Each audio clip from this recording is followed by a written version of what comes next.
Hey there friends, Charlie from worshipguitarskills.com. Now do you ever wonder why some people seem to play the guitar effortlessly while others kind of struggle with it? You know what, I did too, and then I stumbled upon this simple trick that really revolutionized my playing. It's not flashy and it's not complicated, but trust me, once you start to consistently use this technique in your playing, you'll wish you'd known about it sooner. Curious about what this is? Well, keep watching because I'm about to reveal the simple yet very powerful exercise that will drastically level up your guitar game.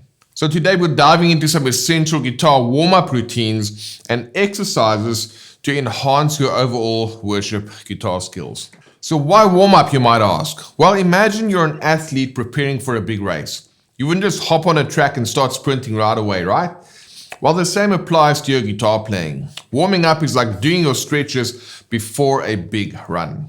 And you see, warming up not only reduces any risk of injuries like sprains or strains in your hands, your fingers, or even your forearms, but it's also going to enhance your mental readiness that's going to lead to better practice sessions and ultimately better performances. And additionally, a well-structured warm-up routine can be a crucial tool to improve your overall guitar technique and dexterity. Now, before we get to the exercises, we need to look at the key to effortless guitar playing, which is really using a comfortable hand position and applying the optimal amount of pressure with your hands. You see, guitar players tend to use way more pressure than what's needed, and this can lead to unnecessary tension in your hands and arms. Let me quickly show you what I mean. What I want you to do is just kind of play a note on the guitar. Let's just say you're going to play the note on the 3rd fret of the E string, which is a G note. And then while you're playing that note, I want you to gradually release some of the tension that you're using to fret this note. So if I just play this note G, and I'm gradually releasing the tension, only there does the note stop sounding out. So what does that mean? As you are releasing the tension, you can actually see that you need less tension and less fretting pressure to actually play the note than what you typically do. So once you start learning how to kind of ease up on your fretting hand and not use excessive force to try and fret a note, that's the first step towards effortless guitar playing, because you're going to be in a much more relaxed state when you are fretting those notes. And when you learn how to maintain that relaxed state while playing, it's not only going to prevent strain and fatigue, but it's also going to enhance the smoothness and the overall quality of your performance.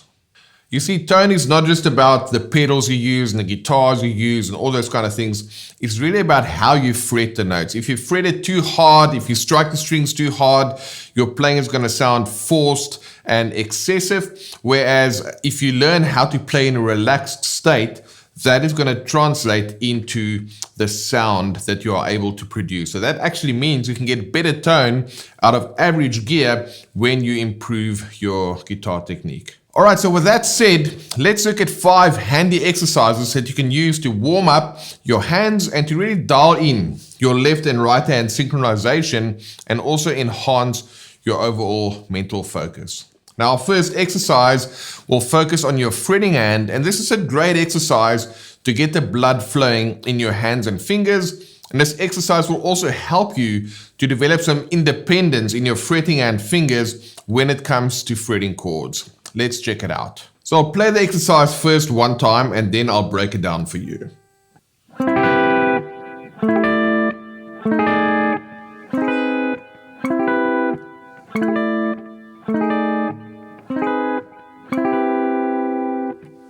All right, now that might not sound like much, but it's an excellent exercise, like I said, not only to get the blood flowing in your hands, but to work on some of that independence that you need in your fingers. This is a C major 7th chord that we're going to start with. So I'm playing fret 10, 9, 8, and 7, starting on the D, G, B, and E strings. Just like that, diagonally across. And you want to make sure that every note rings out. Now what you're going to do is you're going to play this chord shape. Then your outer fingers, meaning fingers 1 and 4, are going to swap strings. So they swap strings. Then your inner fingers, fingers 2 and 3 will swap strings. Then your outer fingers will swap strings. and then your inner fingers swap strings again. And I'm back where I started. So I've got basically one shape, swap the outer fingers, second shape, swap the inner fingers, third shape, swap the outer fingers again, fourth shape, and then swap your inner fingers again back to the first shape. Now what's great about this is sometimes you play a chord and you kind of hold on to it for dear life and your fingers don't have that ability to easily and effortlessly lift off the fretboard to go to a next chord shape. So this will help you to use that right amount of pressure when fretting these chords. I'll play it for you one more time. 10, 9, 8, 7, then becomes 7, 9, 8, 10. Then I swap my inner fingers, it becomes 7, 8, 9, 10. And then I swap my outer fingers, it becomes 10, 8, 9, 7. And then I'm back to my 10, 9, 8, 7. Pay attention to where you put your thumb so that you can get easy access to all of these notes. Because when your thumb is kind of between your second and middle fingers, you have a nice big spread of your fingers, whereas if the thumb is all the way up there, you can see all the fingers kind of crunch together and you're not going to get a good command of the fretboard there. So that is the first exercise. You can literally just, play this with your volume down. You're not going to bother anyone on stage. This is also the kind of thing that you might play while you're watching TV, so you don't disturb anybody. Great exercise. And once you are comfortable doing all the changes, then move it down a few frets, because the further down on the neck you're going to go, the more pressure is going to be needed to play this exercise, and therefore it's going to build some endurance in your fretting hand. All right, so that was the first exercise. Now, another personal favorite of mine is what I call the simple 1, 2, 3, 4 ascending pattern, where you're basically walking your fingers up and down the fretboard while aiming to hit each fret precisely. This not only warms up your fingers, but it's also great for improving your coordination and strength between your fingers as well as your picking hand. And you see, chromatic exercises are really great to gain this finger independence. And remember that every finger has a role to play, and the goal is to get them moving independently of each other. And remember, accuracy today means speed tomorrow. Let me show you this exercise. So it's simply just fingers 1, 2, 3, 4. And you're going to pick it with alternate picking, which means it's going to go down 1, up 2, down 3, up 4.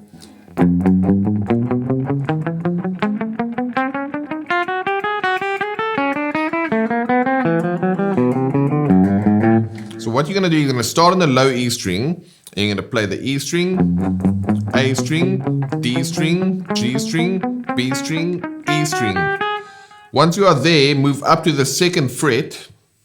Now we play from the highest string to the lowest string. So E string, B string, G, D, A, E. And once you're there, you go up to fret 3.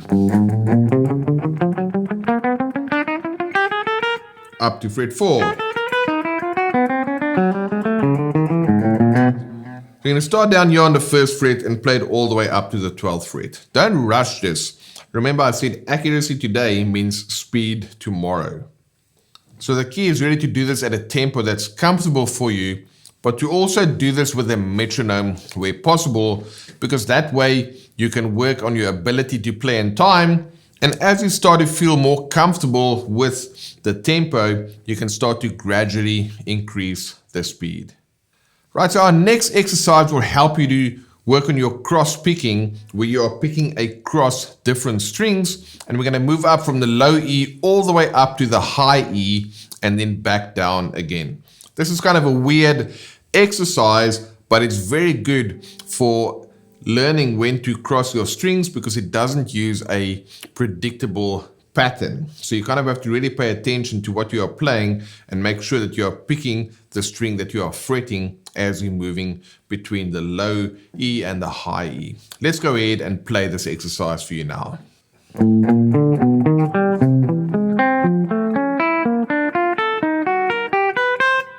And then I go up a fret, I'm going to play it in reverse.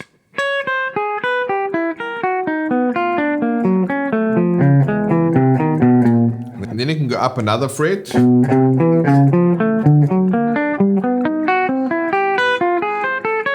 then up another fret.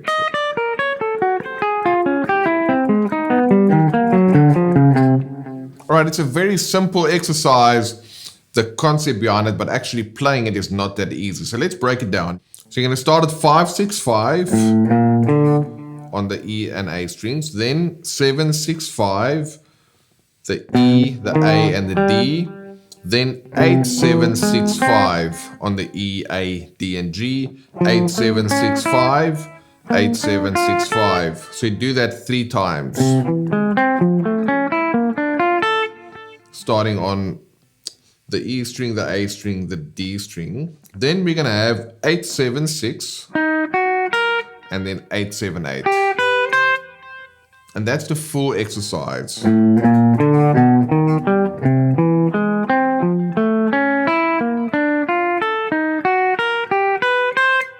And then I'm just going to go with all 4 fingers again, which is 6, 7, 8, 9, 6, 7, 8, 9, 6, 7, 8, 9. Starting on the E string, the P string, and then the G string. And then we have 6, 7, 8, and then we have 6, 7, 6. All right, you just look at the tab and you're going to follow it. You're going to be fine. This is a tricky exercise, but it's great for your left and right hand synchronization. And it's not the typical thing you'd normally play with your fingers. So it's also good to kind of get out of the box. Now, these exercises are all great to play to get the blood flowing in your hands and really cover a large area on the fretboard.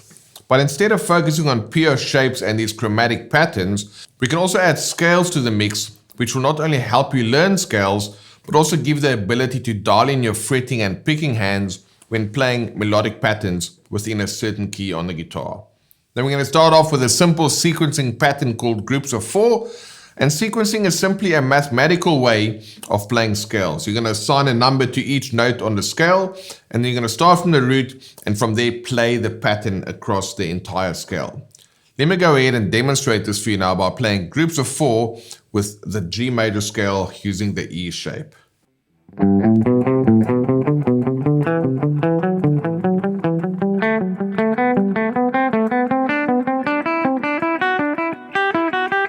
And I can do it in reverse.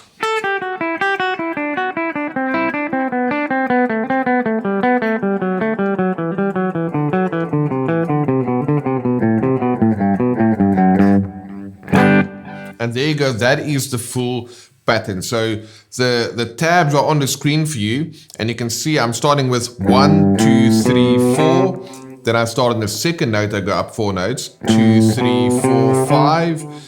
Then 3, 4, 5, 6, 4, 5, 6, 7, 5, 6, 7, 8. And you just continue with that pattern. That groups of 4, it has a really pleasing sound once you get into it, because you can hear the scale ascend and your fingers are starting to make the connection between musical intervals as well as what it feels like on the guitar. And that is one of the ways we start to program your muscle memory that really leads to effortless guitar playing. And we're going to end things off with one more sequencing pattern, and this time we're going to be using broken thirds. Now, this is a great exercise for cross picking while getting used to all of the major and minor third intervals that you can play within a major scale. Let's go ahead and check out broken thirds.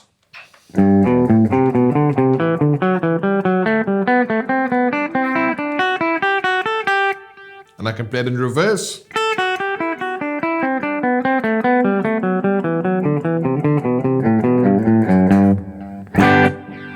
Again, what's happening here is I'm playing the first note and then the third note. Then the second note followed by the fourth note. The 3, 5, 4, 6, 5, 7, 6, 8.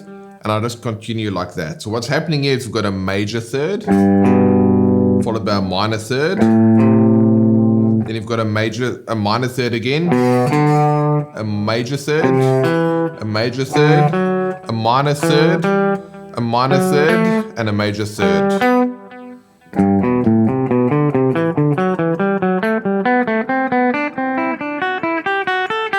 And in reverse.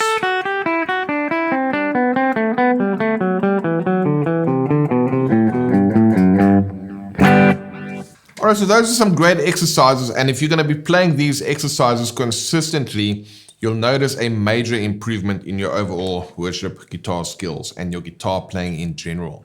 Now just remember that the key to an effective warm-up routine is really personalization. You want to tailor your warm-up routine to meet your specific needs and goals, and you want to try and spot where you have weak areas in your playing, and then use specific warm-up exercises that will help you to improve in those areas. And it's really important to balance these technical exercises with musical application. Because remember, an effective warm-up isn't just about running scales or chromatic exercises, but it's about preparing your hands, your mind, and even your spirit for making music and ultimately engaging in worshiping the Lord. In 1 Samuel 16, it talks about King Saul being tormented by an evil spirit, and his servant said that they need to find a man who is a skillful player on the harp. And then they found David, and as we know, when David played the harp, the distressing spirit would depart from Saul and he would become refreshed and be well. Now there's a lot to unpack there, which we'll do in another video, but for now, let's take note about the fact that one of the qualities that David had was that he was a skillful player. And that's really why it's essential for us as worship guitarists to develop our skills so that we can change the atmosphere with our worship guitar skills and really by releasing our sound. And the word skill there is not just physical, it's also mental and spiritual, which is why it's a good idea to allocate time for some mental preparation and relaxation techniques, as well as a couple of moments of silence, deep breathing, along with a quick prayer that can set the tone for your practice session or even your worship sessions. I really hope that you found this lesson informative and inspiring, and remembering that every great performance starts with a great warm-up. Now, if you want to discover how to go from an amateur to a pro on stage, go ahead and check out this video, which has some more actionable tips to improve your worship guitar skills, and I'll see you there in just a moment.